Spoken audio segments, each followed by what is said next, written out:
Doing good. Welcome to the corner. We're so excited to have you guys back with us for part 2 of The Calling. The calling. Nothing is more important in your life than being one of God's tools to form a human soul. Emphasis on tool. Tool. Lexi, I think this week we're just going to jump right into it because we have 2 hot button topics to discuss in what your calling is. What my calling is? No. If you have a kid, just kidding. What your calling is. Yeah, I think I agree with you 100% that we need to jump on in. So what we really wanted to touch on in this chapter is Paul David Tripp goes over 2 big things that can get in the way of your calling as a parent. And I love the points that he makes up. I think there's multiple other faucets that can interrupt your calling to disciple your children. But I think these 2 are the most important ones. The first hot button topic he brings up is success. And I really like that he introduces success with stating something that isn't always said. God wired us to want success. So in the image of the Creator, we are designed to create. I think because of sin, that wiring just now looks at success a little bit differently. Yes. Than the way God intended it to be. Yeah. Because we were designed to create things and that's why it brings us so much joy to create things. Yeah. Because it is wired in us. But because of sin, we take something that God created to be good and we make it not good. So he says here, like possessions can be good. But as humans, we can take God-created things and make them a bad thing in our life. And then it becomes a treasure in our lives that it was never meant to become. So possessions can be anything from a car to artwork to furniture to your lawn. And I love that he says in here, it's possible for a mom to be more worried about the stains on her couch than the soul of her son, or for a dad to be more focused on the shine and maintenance of his new car or his lawn than the heart of his daughter. Not only does that talk about us idolizing possessions, it also talks about busyness. Yeah. Do you know why it takes us 3 days to mow our lawn most of the time? Because you want to spend time with your kids. You Yes. want to spend time as a family. You want to do other things that have to be in your yard. Because I work really, really hard at making sure that I'm not so busy that I'm neglecting my kids. Yeah. And it's a hard task. And I have to be diligent about it, even with little things like around the house, like mowing our lawn, doing laundry, making sure the house is clean, all of that type of stuff. Because, girl, I can keep myself busy. I am good at it. I can keep myself scrolling or like I can keep myself busy. Yes. But if it was like a long week, I'm very lazy. And I'm going to be honest with that. Like I can sit there and I can scroll and then I'm like, what am I doing? And I'll set my phone down and I'm like, well, and then my kids are outside playing and I'm like, oh, that's what I'm doing. I'm letting them play. But then sometimes I feel like I don't see them because they're always outside playing. Yeah, which can be good. It's a double-edged sword. And that's one of those things is taking something that God meant for good and idolizing it or treasuring it so much that it becomes not good. It becomes something that rules our lives more than discipling our children. An easy way that I can picture this is your children are outside playing so much and you're outside cleaning your property because we have a big piece of property, outside doing yard work, cleaning your property, doing your chores or your projects so much that you can't remember the last time you had dinner as a family. It can be something as simple as that. And maybe it is the big stuff. Maybe you're working so tirelessly that you have nothing to give back to your kids.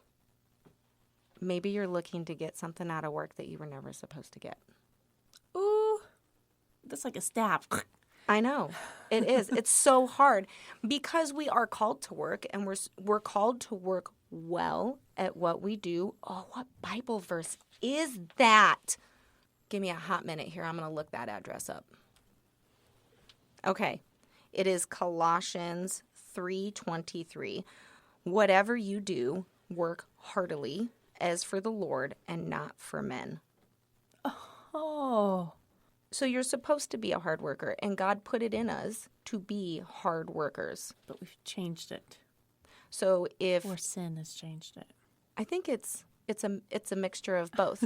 So if you're working so hard, so here's what he says in his book, and this is what I think it ties to. And I really, really love this because it's a good way to see it. God will not call you to one command that will make you break another one of his commands. Ooh. So that to me means if you have a child, that means God has very clearly called you to parenting your child, to discipling them, to planting seeds, to all the things, to Deuteronomy 6. That is what he has called you to if he has blessed you with a child. If he also calls you to work hard for the Lord, that is not saying work so hard that you do not put the time and effort that is required into your children. He's not going to give you one command so that you can break another one. And that to me is interesting because then I can really look at everything that I do. Okay, I run a children's ministry at our church, which I feel called to, right? It is my responsibility to ensure that the calling that he has placed me in at the children's ministry does not overshadow, overpower, and overtake my calling as a mom. Ooh. Yeah. So that leads us into our second point. We have success, possessions, treasure, all the things. Now we're going to talk about Ministry. Because that's a big one. Yeah. Because you feel like, oh, I'm doing all this work for the Lord. It's controversial because it's easy to point out to somebody that they are idolizing their phone. And it is easy to point out to somebody that they are idolizing work. And it's easy to point out to somebody that they are idolizing things over their children. But to point out to somebody and to say, are you idolizing ministry? Is hard. That is hard. And it's hard because ministry is for the Lord, and ministry is such an important thing that God has called everybody to in some way, shape, or form. Everybody's ministry looks different. Mm-hmm. And so this is going to be a little bit of a touchy topic, I think, and we're going to want to tread lightly. Yes. And with lots of love. But it is very possible to idolize ministry so much that you make it a bad thing. Where your kids decide, you know what? No, I don't want to do this. It was a horrible experience, and I'll never put my kids through all of this. If that makes sense. That does make sense, but that's also a hard one for me because I feel like ministry is hard. There's no way that a family is going to be a family of ministry and it's not going to be difficult, especially if you're a missionary and you're overseas or you are called somewhere to be in a very difficult space. It's going to be really, really hard on the kids. And if the kids are small and their salvation is their own. And I'm trying to figure out how to say what I'm trying to say here. Because I believe that it's very possible for children to grow up in a ministry-centered home and say things like, I will never be involved in ministry, or I will never do this.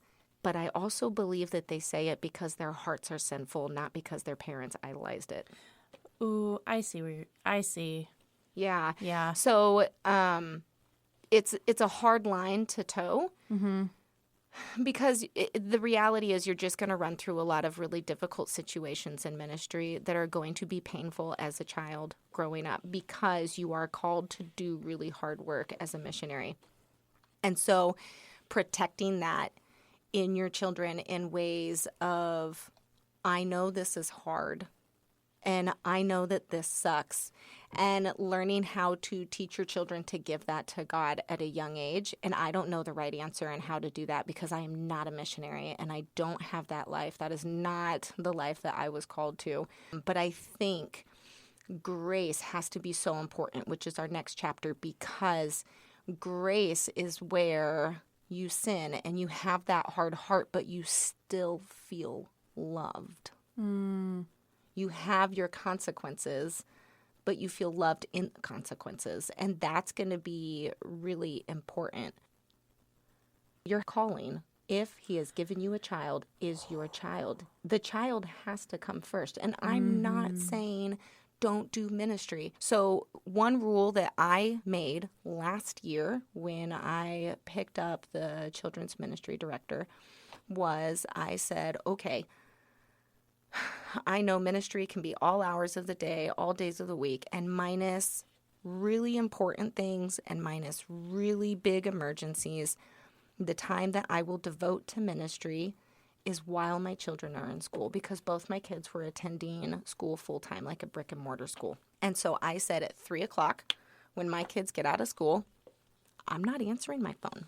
Yeah. I'm not working on building the curriculum. I'm not managing the schedule, and I'm only doing it Monday through Friday while my children are in class. And if I can't accomplish it, then maybe I need to learn how to manage my time better. So how do you do it now with one of your kids being homeschooled? I haven't completely figured it out yet. Okay. I don't know. I don't know where that break is. And my life this year is way busier because I'm also in school. And so that's been really hard for me to find that balance of how much time I give to my children because now we're doing the podcast. Yep. We're here and we are kids ministry and I have schoolwork. And so I'm really trying to pay attention to look at my children to see if they're starting to get cranky, if I feel like it's kind of like yesterday when we were homeschooling and your daughter was asking something and you just kind of stopped and you looked at her and you said, you know what, I think tonight we're just going to watch a movie and cuddle together because I think you need some attention. Yes. And that's, because she gets... So my oldest, she's not very lovey. I'm going to lay on mom. I want to be with mom. And so I know that cue for her is I need some mom time. I need some just attention because I'm not getting what I'm wanting. So it's really easy with her. My youngest she just lays on me for like her bed. Yeah. So I want to read portions of what Paul David Tripp writes about in his book about ministry, because this is really where we got all of this from, especially me, because my ministry is a different type of ministry. I can say, you know what? My family needs me this week, and so the curriculum this week is just going to be this instead of me sitting down and going through it. And that's okay. He talks about it here, and he says, I am deeply persuaded that for many people, it is their commitment to ministry that consistently gets in the way of doing what God has called them to do as parents. And perhaps this is the most deceptive treasure temptation of them all. because parents ease their guilty conscience about their inattention and absence as parents by telling themselves, it's okay, I'm doing the Lord's work. And I think that's why it's so powerful to remember that God will not call you to one command so that you can break another command. Yeah. And parenting has to be first. That's one thing I'm worried about going into ministry, becoming a missionary, because it's easy to be like, we're serving the Lord. I'm sorry, guys, But I think with ours, it's going to be very unique because, we're going to be out in these villages, but we're together as a family.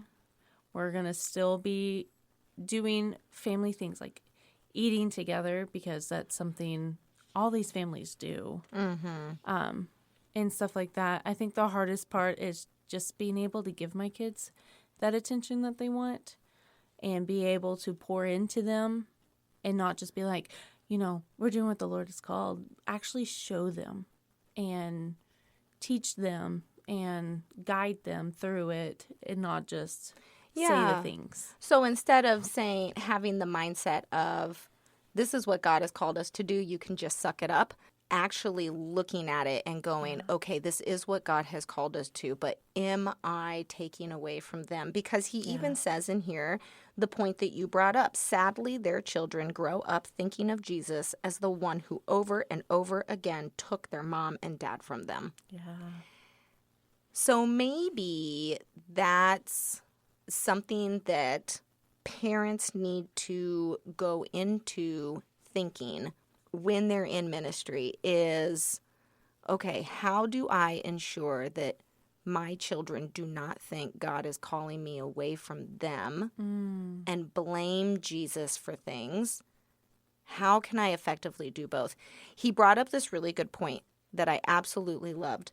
He said, it is very interesting that if you listen to people who are preparing couples for a life in ministry, and I remember when some missionaries here at AVM went off, I heard a lot of people sit down and counsel them, and they counseled them in the way that they warned them about the inescapable and very normal tension between ministry demands and parental calling. And he proposes 2 observations, and I think we should bring them up here. The New Testament never mentions this tension between ministry and parenting. It's not brought up. There is not one warning about parents struggling with ministry and parenting in the Bible. You won't find it. That's crazy. The only thing that gets close to it is that one of the qualifications for an elder must lead his family well. And so here's the kicker. He says perhaps the tension is not the result of poor planning on God's part. Here we go. This is where it's going to get hard. I'm ready. Perhaps it is because we are seeking to get things out of ministry that we were never meant to get. When I read that, my jaw hit the floor. I said, oh. That's big. That's big. That's huge. Perhaps you are getting your identity, meaning, and purpose and reason for getting up in the morning from ministry instead of from God. You are making ministry your own personal Messiah. That is so heavy. Because ministry to me feels so good. Yeah. Ministry to me feels fulfilling. It gives me a smile. Like, I'm just like, Seeing the fruit of your labor in people coming to Christ or whatever else feels good. But there is a danger that that's what we're seeking. yeah, that Is that feel-good feeling Ooh. instead of where we're supposed to get it from. And who is that? God. He's the only one that can give us that. But in our sinful natures, we seek it through serving others. Yeah. I love it when it's like, wow, I made these people smile because I baked them a dessert. Yeah. Or, ooh, I made these people smile because I'm taking time out of my day. It is something that you have to be mindful of, though. Like, oh, do you struggle with it? I do, but I don't. Okay, yeah. Does that make sense? So I went into it very aware of it because of my dad. So my dad was a missionary.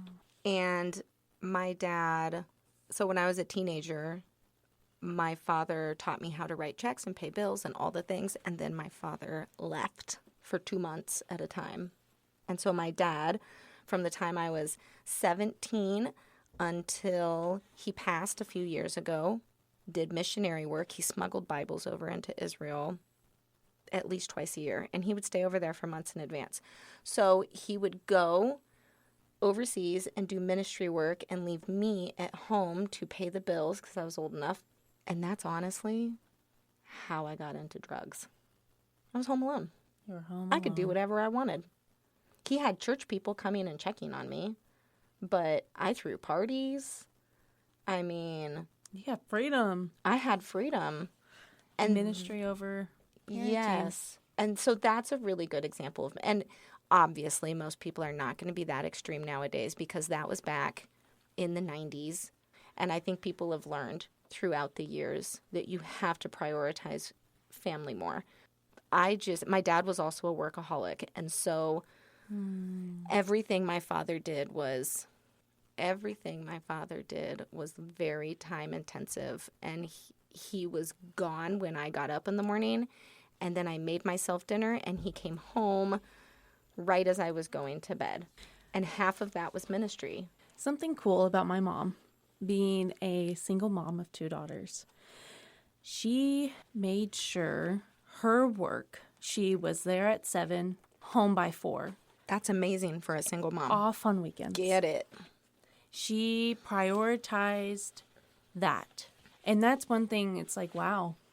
Yeah. She was like, I'm a parent and I need to be home with my kids. We're going to live on top ramen, but I'm going to tuck you in. Exactly. Like, live on TV dinners or, but it was, she would be gone. Like, she would wake us up in the morning, make sure we're dressed. And we lived in my Nana's backyard in a little cottage. Yeah. We would walk up to Nana's house after we were fully dressed, walk up to Nana's house to catch the bus. Mm-hmm. And then right when we got off the bus, we would stay at Nana's house for like maybe 30 minutes to an hour. Mom would be home and we would go to the house. Yeah, that's like one thing I remember most as a child was, my mom couldn't be there for like the things at school or, little things like that.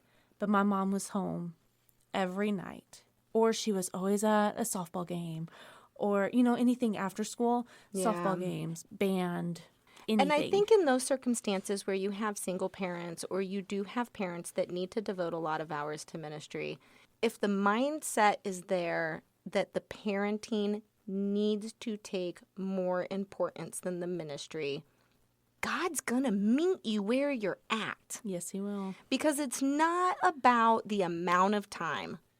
It's really not. It's more about the heart behind the time. Yeah. And it's more so in this season, my youngest daughter has told me multiple times, Mom, you're always so busy. Oh. Mom, I hate that you're going to school because you don't spend as much time with us. And that hurts me so much. However, the reason I am going back to school is I am working towards doing something that gets my husband home from the slope, which means this season is a short season, and I have an end goal of being able to not only spend more time with my children, again, because the Lord has blessed me and that I've been able to be a stay-at-home mom a lot, but also to have my husband home more with my children.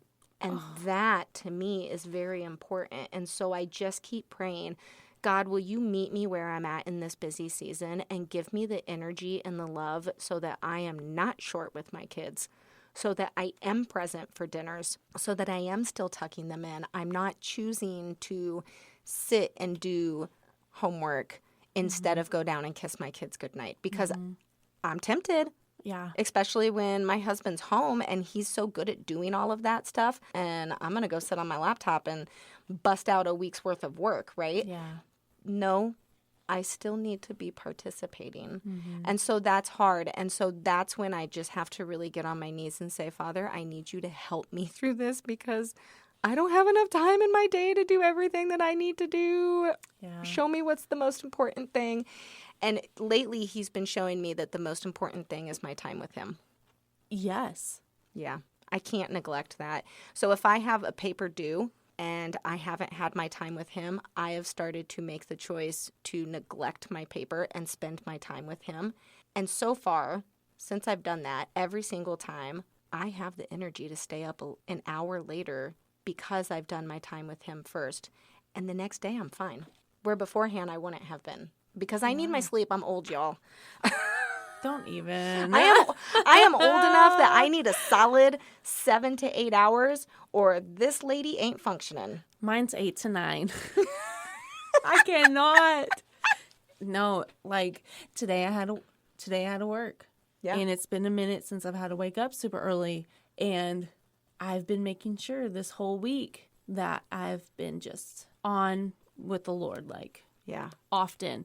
And last night before I went to bed, I was just like, Lord, please help me wake up so Yeah. I can be in your word before I go to work. And you know what? It worked. It does. I woke up. I was like, ooh, I haven't woke up this early and been happy. It's always, oh, I have to be awake. And I was able to have my coffee and time with the Lord That's beautiful. before my kids woke up. Oh, I love that. Never. You know what else I think would be important to mention in this is sometimes you are going to be in a season where your time with the Lord, he is going to ask you to spend a lot of time with him. Mm-hmm. Read for an hour. Study. Do all the things. There's going to be times, especially new moms or moms like me juggling homeschool, college, children's ministry, podcast, all the things, where my time might be 10 minutes. He's going to meet me there. He will. There's also going to be times where you just had a baby and you are exhausted. Maybe it's your third baby. Maybe it's your first baby. Maybe it's your eighth baby. I don't know. All the babies. All the babies. Maybe all you can do is while you're nursing at 2 o'clock in the morning, you turn on the Bible app and you listen and fall asleep to 4 verses. Mm-hmm. Yeah, He's going to meet you there. he will. Just make sure that you're there enough and you're listening to him enough that when he calls you to do more, you obey. Yeah. Yeah, that's... Because it's going to wax and wane. And I just fully believe that no matter where you're at, as long as you're abiding in him and you're obeying him, he will meet you in the season you're in so that you can fulfill the calling he has called you to. Yep. He'll never leave you nor forsake you. My highest calling right now is raising my kids and following Deuteronomy 6. And if you have a child, especially if they're living in your home, that is also your highest calling. And it's your job to continually plant the seeds, to never give up. And remember, it's the small things. It is the small, tiny, mundane things that form and shape your children. So I want to close with this in mind. God has opened your eyes to his presence and glory so that you could help open the eyes of your children. And it's his gift of grace that has opened your eyes to his presence. Amen. No one gives grace better than a parent who humbly admits that he desperately needs it himself. Thank you for joining us. Tara, will you end us in a prayer? I will. Father God, thank you for this day. Thank you for our children that you have blessed us with, whether they are walking with you or not, Lord. I thank you for their presence in my life. I thank you for trusting me with these little souls. And I pray that you consistently show me my heart so that I can humbly come to you to continue to learn how to point my children to you. Father, I pray that you are with all of our people this week that are on here listening. I pray that you're with Lexi and I. I pray that you show us where we can improve in our ministry. Father, thank you for everything you've given us. In your name we pray. Amen. Amen. Thank you guys for coming to the corner. You can find us on all your podcast apps. Your podcast needs. So if you miss the show, just look us up. You can also find us on Facebook. Yep. And on Instagram. Yep. See you next week. Bye.